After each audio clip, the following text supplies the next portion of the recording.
Hello and welcome to SIWI Corner. My name is Georgette and I work for the Stockholm International Water Institute. I will be hosting SIWI Corner here every day this week, so you can join me at 1 p.m. here in the auditorium or online. During this week, we'll be discussing what are we getting wrong with water and how do we get it right. Many of us will be familiar with the statistic that 70% of water use is in agriculture, and this is often presented in the context of water use. But what it also presents is a huge risk. This level of water use makes food security extremely vulnerable to water scarcity. And food security is one of humanity's fastest growing risks, especially in sub-Saharan Africa. But there are solutions already in use on the ground. And that is why I've invited my colleagues, Anton Earle and Xanani Baloyi from SIWI's Africa Regional Centre to join me today. So, first of all, thank you for joining us. It can be quite hard to pin you both down. Yes, thank you, Georgette. We're happy to be here at the World Water Week SIWI Corner. So yeah, we've been spending the past 3 months doing site visits, field visits in Malawi, Zimbabwe, Zambia, just seeing what the farmers are doing in terms of adopting sustainable ways to agriculture. Yeah. Yes, and we'll be hearing more about that later. But first, can you describe the current food crisis that we're seeing in sub-Saharan Africa? Yeah, so climate change has actually been so bad, and the farmers are hit hard on the African continent. So what we saw, for example, in Malawi, Zambia, and Zimbabwe is that the rains don't come as usually as they used to, and that is having a big impact on crop yields, of course. So those are just some of the impacts of climate change affecting the food security of the farmers that are the frontline managers of water, from what we've actually seen. Yeah. And what's the most common misconception about this current crisis? That's an interesting one. I'm seeing two misconceptions when we're speaking to farmers on the ground in Africa. The first is the tense that we use around climate change impacts. We tend to talk about future impacts, that these are going to be the impacts if we don't change our behaviors in the future, it's going to lead to these sort of impacts. They talk in the present tense, that climate has already changed. People echo that again and again. They'll speak about changes that have already happened. It's different to the way their grandparents used to farm, their parents used to farm.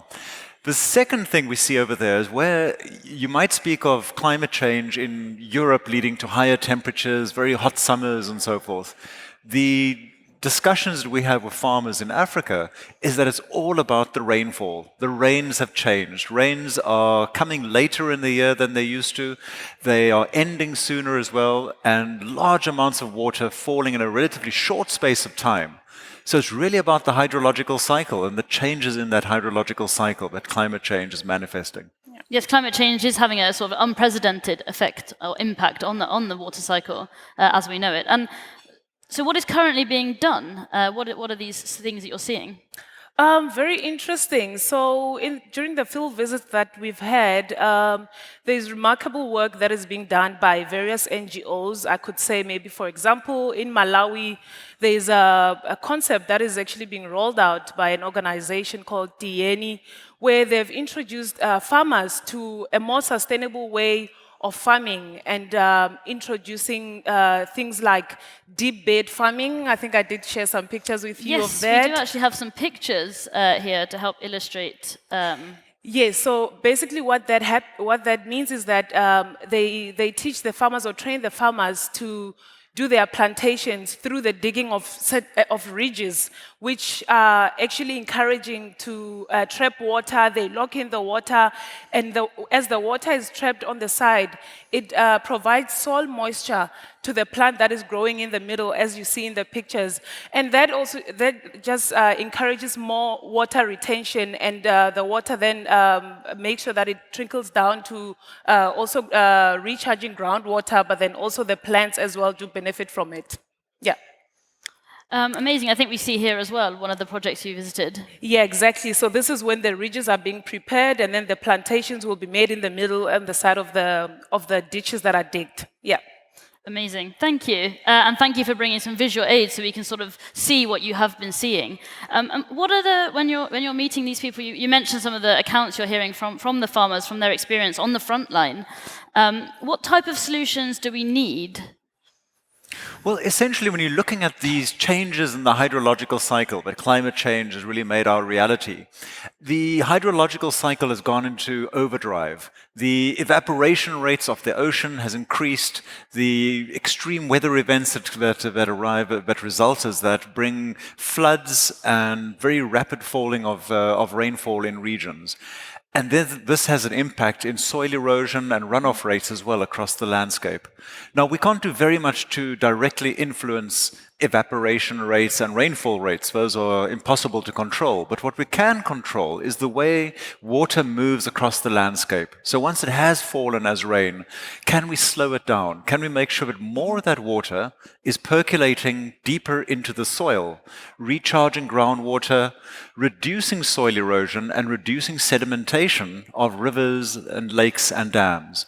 So we need something of a slow water movement. As we had a slow food movement, well, we need slow water movement, because that's what we can really control over and above what we can't control, those aspects of the hydrological cycle. So that's really what the technologies that we just saw in the photos are all trying to do. Very straightforward, simple solutions, but done at scale would have a massive impact. Yeah.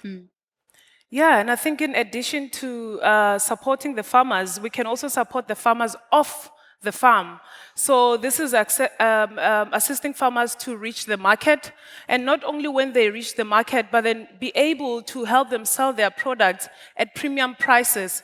What we've experienced during the field trips, where you find that the farmers have the produce, but then the produce would sit along the main roads, waiting for the truck and hoping that the truck will arrive to take it to the city. So you can imagine with yield, if it's one day late or a few hours late, it doesn't get to the city on time, then it's spoiled. So assisting the farmers to be connected to the market, yeah.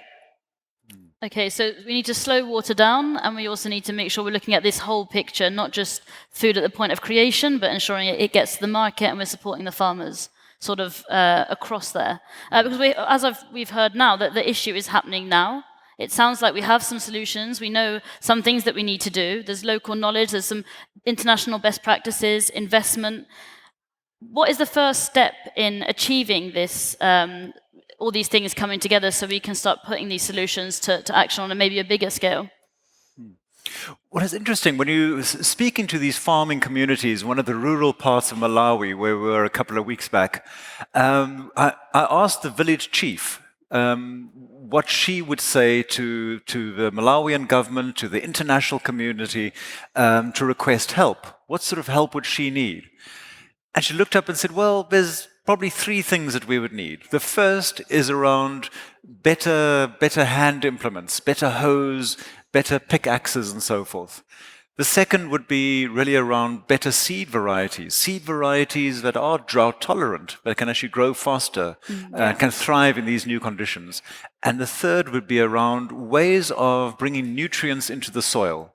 So whether that's through different types of fertilizers or on-farm production of nutrients. But these were the three areas that she mentioned. So we're not talking huge solutions necessary over here at farm level. These are relatively modest requests. But of course, done at scale, they do need resources. So what SIWI is trying to do is to say, well, this is a sector worth investing in. The returns from investing in enhancing rain-fed agriculture are spread across the rural areas and across the value chains, which Xanani just spoke about. Yeah. So we need to find ways of investing into these areas and supporting these farmers at field level. Yeah, great point, Anton. And I think maybe what kind of support then also would be needed by the NGOs themselves who are working directly with the farmers. From what we heard is that the NGOs are actually calling for government and policymakers to speak about adoption at the national level. So the adoption should not only be promoted at the farmer level, but at the national level, so that it can be rolled out easily throughout the countries. And also, I think hearing it from the national level or government, it also encourages other farmers to adopt those new practices, because it's not enough only for just the NGO to be the one speaking on the adoption. They do actually experience some resistance from certain farmers. So that's why the adoption should move beyond being the responsibility of the NGOs, but then be promoted at a national level where government and policymakers together are involved. Yeah. Absolutely. So it sounds like not only we have some solutions, you also have maybe an idea of the next few steps that we need to take. And how does SIWI and the Africa Regional Centre work to help take these next steps? Well, what we've noticed in a lot of this field work that we have been doing is that the NGOs working directly with the farmers are very locally based. On the whole, they are not outside international NGOs, they're not UN organizations working on the ground with the farmers. They're locally grown, locally staffed NGOs, and that's a good thing. That means that you have local solutions happening, you have people that are coming from those communities also working to improve the conditions of those communities. So it means that there's an existing channel to work through to actually bring those resources to bear and then sustainably support those communities. So the approach that SIWI takes is to work with these NGOs that are working with the farming communities and help recognize that the work that farmers do on their plots of land makes them the frontline water managers. Yep. These are the water managers whose individual decisions and actions at farm level cumulatively adds up to have a huge impact on water management at a catchment scale. And yet this is a task that they are not rewarded for. At best, they can make sure that they produce enough food for themselves and their families, and possibly even sell that food. But yet, if they are practicing conservation agriculture techniques, letting the water slow down through its passage through the landscape, they're providing a very valuable water management contribution at catchment level. So we are working with the Zambezi Watercourse Commission in the Zambezi, where the countries of the Zambezi have recognized this important task that local farmers are playing and are starting to engage them in the policy formation processes in that catchment, which I think is really innovative. So that's the approach that SIWI is taking to working with a variety of actors, linking the local actors that are working with farmers to the catchment and national policy type of discussions that are taking place.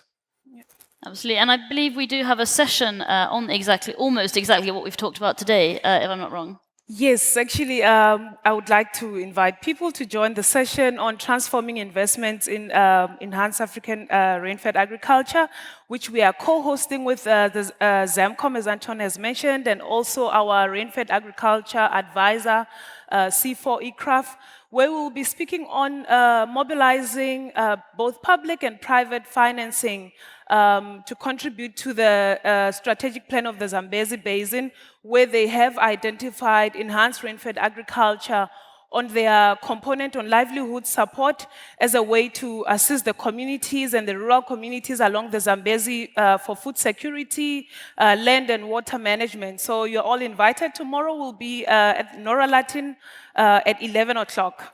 Look forward to joining them. Thank you. Yeah, hopefully see some of you there. But thank you both for joining me today and for sharing not only some accounts from the field, but also giving a little bit of, I think that's something that we can take with us, is that we're not talking about a future problem. We're talking about something that's happening now, but we also are seeing solutions that are already in place and on the ground.